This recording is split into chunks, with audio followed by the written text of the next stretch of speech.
నిన్న సోమవారం మా ఊరి శివాలయంకి వెళ్ళాను నేను. ఆ రోజు ప్రత్యేకత ఏంటో తెలుసా? సోమప్రదోష వ్రతము నందీశ్వరుడికి సంబంధించిన వ్రతం అయితే జరిగింది. అసలు సోమప్రదోష వ్రతం అంటే ఏమిటి? పాలకడలి మదనంలో హలహలం మింగిన శివయ్య లోక కళ్యాణం కోసం నందీశ్వరుడి 2 కొమ్ముల నడుమ ఆనంద తాండవం చేసిన రోజే ఈ సోమప్రదోషం.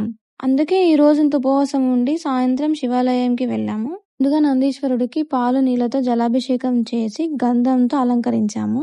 ఇక్కడ మా చేతులతో స్వయంగా మేము అలంకరించడం అనేది బెస్ట్ ఎవర్ ఎక్స్పీరియన్స్. ఫస్ట్ నేనైతే అనుకున్నాను ఓన్లీ అయ్యగారు వాళ్ళే పంతులు గారు వాళ్ళే చేయాలి అని. బట్ లేటర్ అందరూ అప్లై చేస్తూ ఉన్నారు.